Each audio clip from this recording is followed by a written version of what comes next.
तो स्टोरी शुरू होती है 21 जून 1921 से। ये डेट सीरीज में पहली बार देखने मिल रही है। लगता है आगे और भी ट्विस्ट आने वाले हैं। अब हम देखते हैं कि 1921 में कुछ लोग केव में टाइम ट्रैवल का रास्ता बना रहे होते हैं और कोई प्रोफेसी की बात करते हैं। इतने में उसमें से एक लड़का दूसरे को मार देता है और वो मारने वाला लड़का मिस्टीरियस नोआ होता है। अब स्टोरी आती है जोनस पे, जो घूमते घूमते कैबिन के बेसमेंट में आता है और बहुत सी फोटोज और दूसरी चीजें लेकर जाता है, जैसे कि कोई छोटा सा हेडक्वार्टर्स हो, और एक रिकॉर्ड प्ले करता है जिसमें क्लॉडिया टाइडमन कहती है, I am one of the few survivors of the apocalypse on 27 जून 2020, और किसी गॉड पार्टिकल की बात करती है जिससे कि पास्ट में जाके सबको बचाया जा सकता है। अब स्टोरी आती है 21 जून 2020 पे, जो अपोकलिप्स के 6 दिन पहले की है। इसमें एक सीन ऐसा आता है कि कैथरीना केव्स में जाती है और अल्ड्रिक को ढूंढने की कोशिश करती है, और दूसरी साइड एल्डर जोनस हैना को समझाता है कि वही जोनस है जो फ्यूचर से आया है और पैसेज को डिस्ट्रॉय करना चाहता है। आपको सीजन 1 का लास्ट एपिसोड तो याद ही होगा, जिसमें Elder Jonas time travel passage को डिस्ट्रॉय करना चाहता है, लेकिन डिस्ट्रॉय तो नहीं हो पाता बल्कि सिर्फ बंद कर पाता है। अगर याद नहीं है तो सीजन 1 के एक्सप्लेनेशन वीडियो की लिंक नीचे डिस्क्रिप्शन में मिल जाएगी। अब पैसेज बंद हो जाने पर यंग जोनस फ्यूचर में ही फंस जाता है। अब बात करते हैं 2019 के एलिजाबेथ की, जो कि अपने फादर पीटर डॉपलर के साथ घर में होती है और एक बुक मिलती है जिसमें एक पुरानी फोटो जो 8 जनवरी 1921 की होती है। वो देखते ही एलिजाबेथ पीटर को बताती है कि फोटो में नोआ है, जिसने चार्लेट के लिए एलिजाबेथ को गिफ्ट में एक पॉकेट वॉच दी थी, जिससे कि पीटर शॉक हो जाता है। अब दूसरी तरफ नोआ टाइम ट्रैवल करके 2019 में आता है और बार्थोस को केव में ले जाता है। एंड यंग जोनस फ्यूचर में है, जो अपोकलिप्स के बाद का टाइम है, जिसमें मार्था, अलेक्जेंडर जैसे कैरेक्टर मर जाते हैं, और दिखाते हैं एलिजाबेथ को जो कि जिंदा होती है। तो जोनस पावर प्लांट में जाता है और अपनी फ्रीक्वेंसी मशीन से प्लांट के एक रूम में पहुंचता है और एक बहुत बड़ा पोर्टल देखता है। अब एपिसोड 2 में बहुत से कैरेक्टर्स डिफरेंट टाइमलाइन में आते जाते रहते हैं, तो चाय या कॉफी जो भी पसंद हो पी लेना और फिर वीडियो स्टार्ट करना। शायद कंफ्यूजन की वजह से सर दर्द करने लगे और क्रॉसिंग खानी पड़े।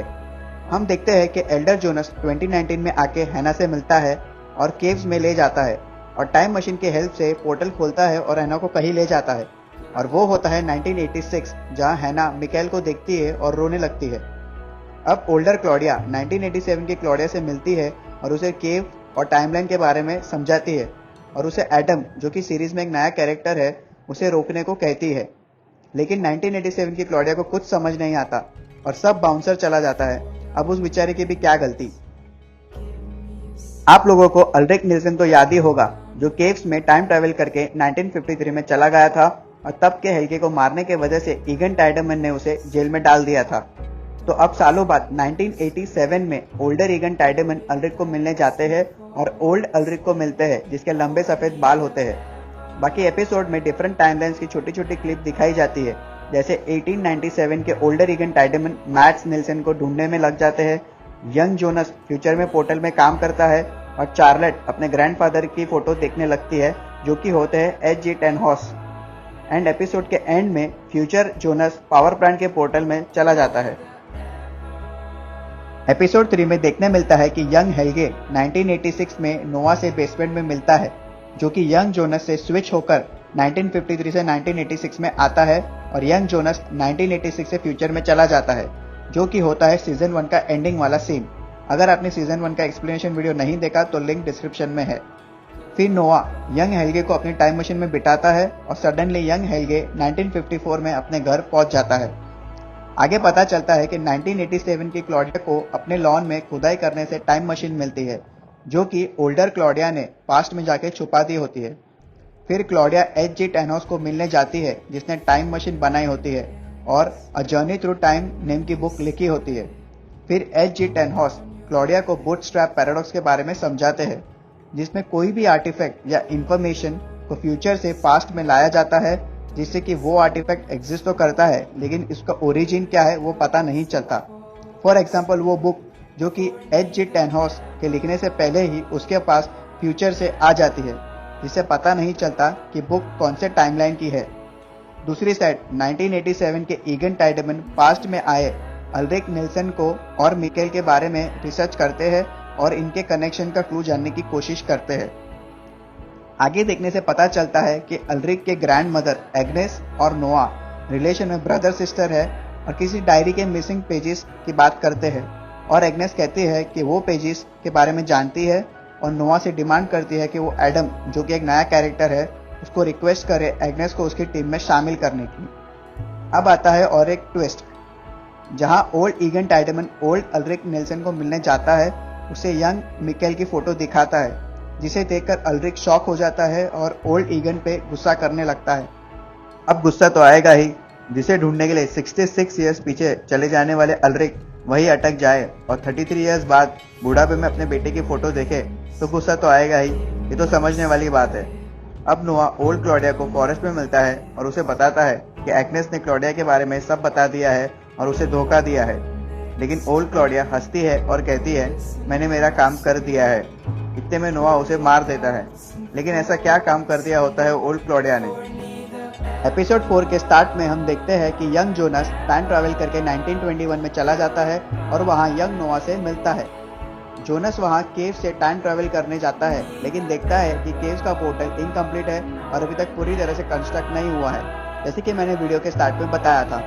अब फाइनली बात करेंगे ईयर 2020 की, जहाँ एल्डर जोनस, हैना, चार्लेट एंड पीटर को टाइम ट्रैवल, नोआ, अल्रिक के पास्ट में जाने, इन सब बातों के बारे में और डिटेल में पता चलता है और डिसाइड करते हैं कैथरीना को ये सब रिवील करने की, जबकि कैथरीना किसी को बिलीव ना करके स्कूल जाती है और 1986 के क्लास फोटोज देखने लगती है और उसे उसमें मिकेल यानी अपने बेटे की फोटो दिखती है और रोने लगती है। अब दूसरी साइड मैग्नस, मार्था, फ्रांसिस्का और एलिजाबेथ केव में जाते हैं और वहां मिलता है बार्थोश और उससे उसकी टाइम मशीन ले लेते हैं। अब वो मशीन बार्थोश के पास कैसे आई ये तो आगे ही पता चलेगा। तो वापस आते हैं 1921 में, जहां नोआ और यंग नोआ जोनस को एडम के पास लेके जाते हैं, जो कि जोनस को वापस अपने रिक्वायर्ड टाइमलाइन में भेज सकता है। और वहां पर एक ऐसी बात पता चलती है जिससे कि मेरी नींद उड़ गई। ट्विस्ट ये निकलता है कि एडम फ्यूचर का ओल्डर जोनस है और ट्रैवलर्स का लीडर है। आगे देखने मिलता है कि 1987 में अपने ओल्ड अल्रिक चाचा किसी तरह से मेंटल असाइलम से भाग निकलते हैं और मिकल से मिलते हैं और उसे हिंट देते हैं कि वो कौन है, और फिर दोनों इमोशनल हो जाते हैं। फिर केव की तरफ भागने लगते हैं और अंदर जाने से थोड़े ही पहले ओल्ड ईगन टाइडमन और नर्स आइनिस उन्हें पकड़ लेती है। सच बताओ तो ये देख के मुझे बहुत बुरा लगा। अब नोआ 2020 में आकर चार्लेट से क्यों मिलता है? मैं भी सोचने लगा नोआ को चार्लेट से क्या लेना देना। तब नोआ रिवील करता है कि वो चार्लेट का फादर है और उसने डायरी के मिसिंग पेजेस पढ़ लिए हैं और अब वो एडम को रोकेगा। अरे भाई, पहले डिसाइड कर ले कौन सी टीम से बैटिंग कर रहा है, ऐसे में थर्ड अंपायर अपना रिव्यू कैसे देगा, ऐसे कैसे चलेगा। और दूसरी तरफ मैग्नस, मार्था, फ्रांसिस्का और एलिजाबेथ बार्थोश की मशीन लेके केव्स में जाते हैं और बार्थोश रिवील करता है कि वो एक टाइम मशीन है, जिसे मार्था उसे स्टार्ट करने बोलती है। और आखिर में सब पोर्टल में चले जाते हैं और पहुंचते हैं 1987 में, जैसे कि कोई फैमिली पिकनिक हो, और सबको यकीन हो जाता है कि टाइम ट्रैवलिंग किस चिड़िया का नाम है। और 1921 में यंग जोनस एडम यानी फ्यूचर जोनस से टाइमलाइन का डिस्कशन करता है और एडम कहता है जब जब जो होना है तब तब वो होता है और वो होता ही रहेगा, और उसके कुछ करने से पहले यंग जोनस को सब चीज़ों से गुजरना पड़ेगा। जाने दो, ज़्यादा दिमाग ना लगाते हुए आगे बढ़ते हैं। एडम यंग जोनस को और एक पोर्टल दिखाता है और कहता है कि ये पोर्टल उसे उसकी चॉइस के टाइम में लेके जाएगा और फिर सब रीऑर्डर हो जाएगा, और फिर यंग जोनस पोर्टल में चले जाता है। एपिसोड 6 में देखने मिलता है कि यंग जोनस पोर्टल से 20 जून 2019 में आता है, जो कि माइकल के सुसाइड के पहले का टाइम होता है, और वहां ऑलरेडी वो टाइमलाइन का जोनस एग्जिस्ट करता है। एंड टाइम ट्रैवल करके आया जोनस अपने फादर माइकल एके मिकेल से मिलता है और उसे सब बताता है।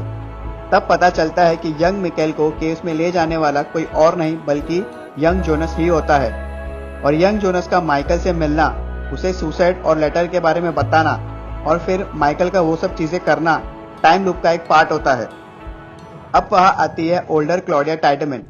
अब आप सोचेंगे कि उसे तो नोआ ने 1954 में ही मार दिया था, तो वो जिंदा कैसे है?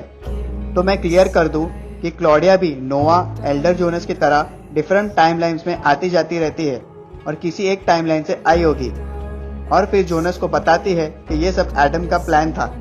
यंग जोनस को पोर्टल से यहाँ भेजना, माइकल को सुसाइड और लेटर के बारे में जानना ताकि साइकिल चलता रहे, और ओल्डर क्लॉडिया यंग जोनस को बताती है कि उसे खुद से फाइट करनी होगी और एडम को रोकना होगा।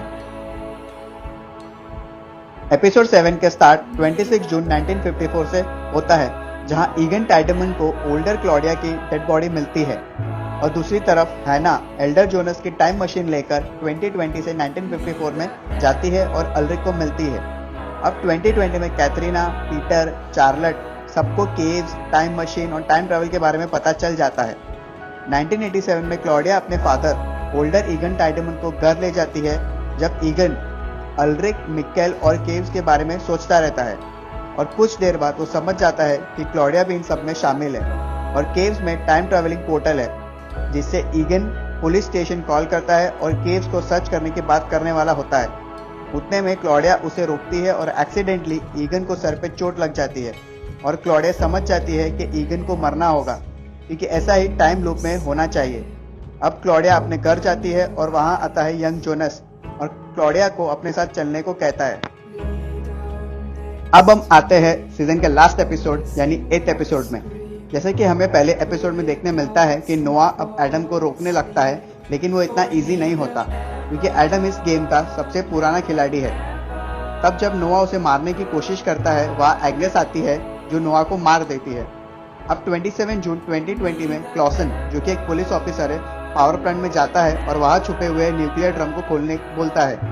27 जून 2020 अपोकलिप्स का दिन है, इसमें एल्डर जोनस मार्था को बेसमेंट में बंद कर देता है, क्योंकि वही एक सेफ जगह होती है अपोकलिप्स से बचने की, लेकिन मार्था वहां से भाग निकलती है। 1987 में यंग जोनस क्लॉडिया के साथ उसकी मशीन की हेल्प से केव का पैसेज ओपन करता है और दोनों 2020 में आ जाते हैं, और जोनस अपने घर जाता है और वहां उसे मार्था मिलती है। और फिर सडनली वहां एंट्री होती है एडम की, जो मार्था को गोली मार देता है साइकिल कंप्लीट करने के लिए। अब अपोकलिप्स शुरू होता है और सभी टाइमलाइन के पोर्टल एक्टिव हो जाते हैं। सडनली कोई दूसरे वर्ल्ड से मार्था वापस आती है और यंग जोनस को ले जाती है। इसी time Elder Jonas, Magnus, Franziska और बार्थोश को टाइम मशीन की हेल्प से बचाने की कोशिश करता है। इतना कंफ्यूजन तो एग्जाम के दिन भी नहीं हुआ था जितना ये सीरीज ने कर दिया है। अब बाकी एपिसोड का एक्सप्लेनेशन जानेंगे अगले वीडियो में। तब तक के लिए वीडियो लाइक कर देना और चैनल को सब्सक्राइब कर देना। कुछ सजेशंस हो तो कमेंट कर देना। मिलते हैं अगले वीडियो में, तब तक के लिए टेक केयर।